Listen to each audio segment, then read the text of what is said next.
Papua New Guinea, 1930. This video shows one of the first ever recorded instances on film of a remote tribe coming into contact with people from Western culture.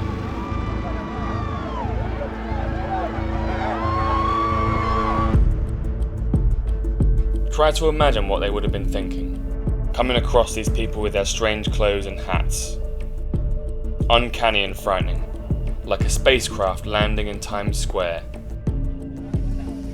Dozens of these meetings have happened since, and later encounters with uncontacted tribes prove equally as fascinating as they sample cameras, mirrors, and newspaper for the first time. But with hundreds of years of incidents like this, with Westerners trying to assimilate them into the ways of the modern world, the overwhelming feedback from the tribe members is that they don't want any part of this new way of living. The question is, why?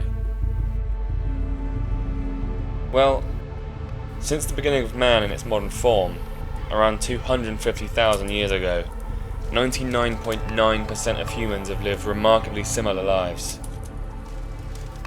Because the world didn't change much, we were evolved to thrive in these primitive surroundings, perfectly adapted to our environment. All of a sudden though, out of nowhere, the environment started rapidly changing. Agriculture was born. This change allowed humans to start dedicating their time towards other activities that enhanced their living, which in turn started to give birth to even more things that would create more change, and it's been exponentially changing ever since. Suddenly, we no longer needed to focus so much on avoiding starvation, or the cold, or being attacked all the time. Governments were created, cities built, and in a relatively short period of time, humanity became what we now call civilized. That's one small step for man, one giant leap for mankind. But this relentless pursuit of efficiency and change is coming at great cost. Amongst this rapid change, with every generation that goes by, children are being born into more and more foreign environments to that which they're designed to be in. It can take tens or hundreds of thousands of years for any significant evolutionary changes to occur, and we've now created an environment which is incredibly alien to what we're naturally designed to live in. And this Western delusion of success is the great sacrifice of civilized society. The world ain't all sunshine and rainbows. It's a very mean and nasty Modern place. society has produced the highest rates of suicide and depression and anxiety and loneliness ever in human history. I'm scared all the time.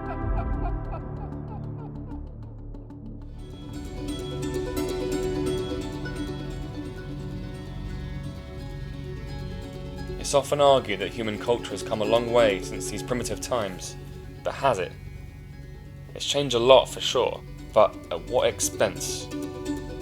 With more developed societies generally comes the higher degrees of safety, access to better quality goods, and the ability to indulge in activities that aren't focused just on survival. We invent things to live a better life, or just because we can, out of raw industriousness. This innate desire for continuous change in Western society has ostensibly been great, and because of the endeavours of previous humans, a lot of the concerns about finding food or ensuring our safety are now taken care of very easily. But, on the flip side of it, this efficiency is rapidly altering the ways we live. And each generation of children that find themselves thrust into the world are finding an environment which is progressively more foreign. And it's having an adverse effect on us. Suicide in developed countries is increasing rapidly, and 40% of the US and UK population now has symptoms of anxiety and depression. This doesn't seem like progression. So what's going on here?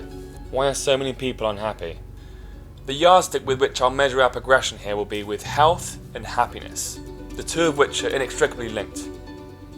But I believe this conquest towards comfort has left us dying and miserable. Let's think about why. Regular rest, exercise, and a sound, balanced diet. Let's start with something simple, like food. The access we have to the unbelievable variety of food around the globe we've had for only a few centuries. On the face of it, this is great, but 2 billion people worldwide are clinically obese. In America alone, where people should be prospering, 40% of people are now obese. There's something wrong here. The problem is, Because we live in a world of supply and demand with an economy, companies need to sell us the things which feed our desires.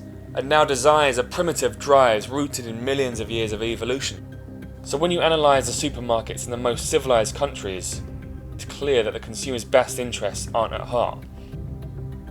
Because of mass production, fresh food is often transported thousands of miles around the world, meaning it's half dead by the time it reaches our plates. And the rest of the things we eat are covered in salt, sugar and synthetic chemicals. This easy access to bad food has left us overfed but undernourished. Supermarkets sell another thing, which has completely radicalised the way we live. When light bulbs were invented 140 years ago, the whole world was suddenly thrust into a 24-hour society, in which our deeply embedded circadian rhythms were allowed to be disrupted. This was not good for our health. Following the discovery of electricity, we were also then increasingly exposed to other popular inventions like televisions, and more recently, mobile phones, that literally allow us to bring light into bed with us. So the light affects the quality of sleep, but also because we're staying up at night with our screens, it eats into the quantity of sleep too. Sweden getting 6 hours 20 a night on average, same with India. Japan doesn't even reach an average of 6 hours sleep a night. In fact, 0 countries averaged a recommended 8 hours sleep a night. And think about this. Have you ever noticed how weird it is that we need to take time out of our day to go to the gym? If we go back a few thousand years, there were no gyms. Life was about survival, and that often meant you needed to be fit. It's why to this day women tend to find muscular men more attractive, and why someone perceived as overweight is less attractive. Survival. But the need to be fit or athletic socially is less than ever, so we pay money to do something we think is a chore. We've largely removed the physical fight for survival which was so prominent up until recently, which is great, but we do still need the constant movement and workouts for optimal health. Our body's requirements are the same, but our environment is not. It feels like I'm dying. So now, our bodies and minds are suffering from an insufficient diet, altered sleeping patterns, and poor fitness. And it's making us sick.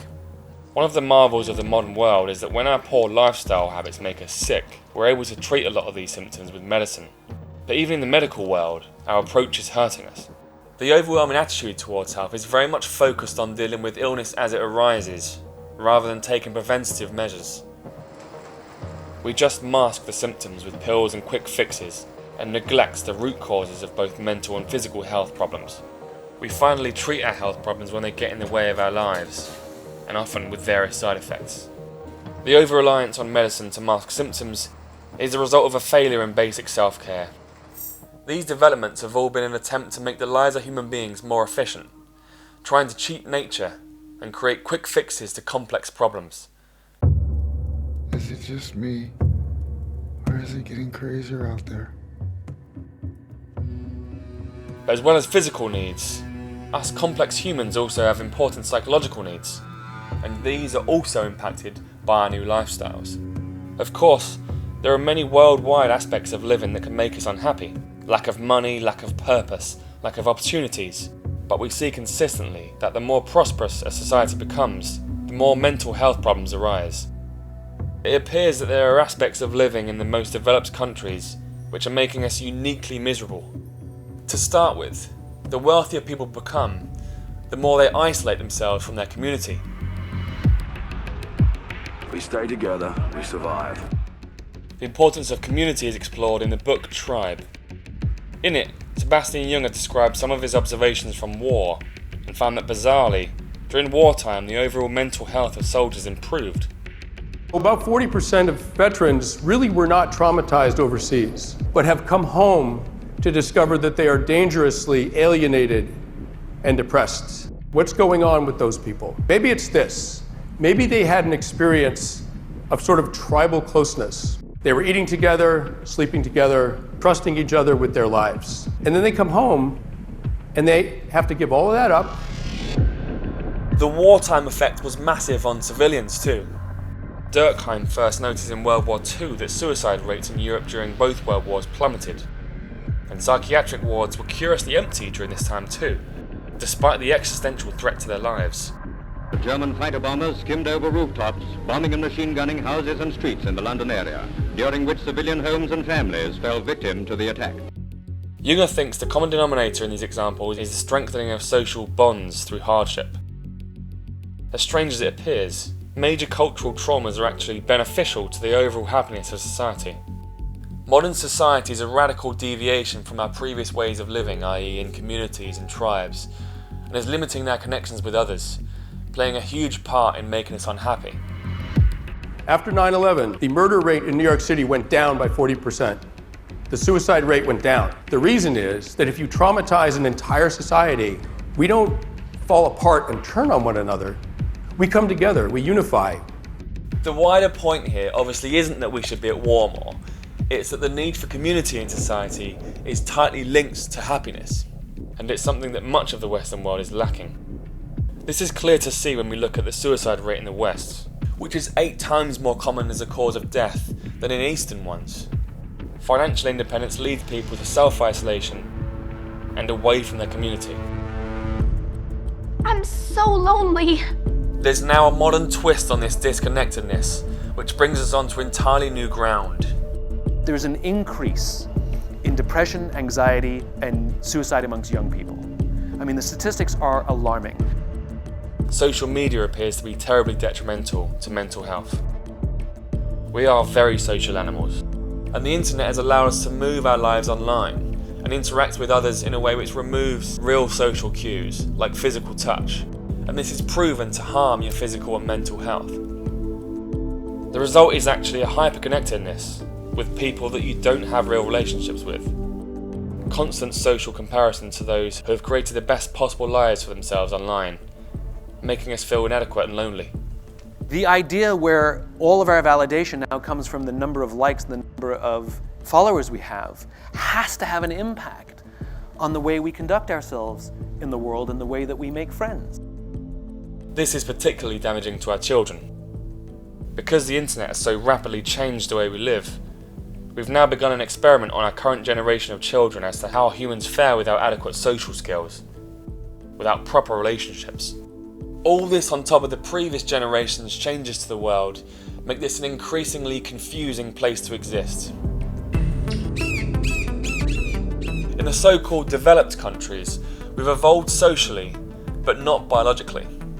The way that we've organised our society means that in the cities a huge chunk of people have to do jobs where they're sat down most of the day, inside, away from the elements of nature. The increase of city populations means that people are growing up without knowing at all what it's like to live in a green space or interact with animals.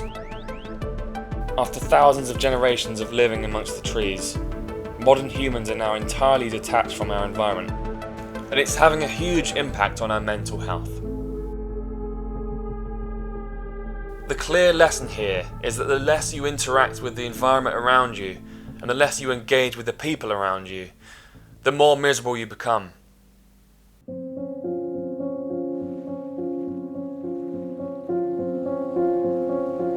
So we have to make some lifestyle changes.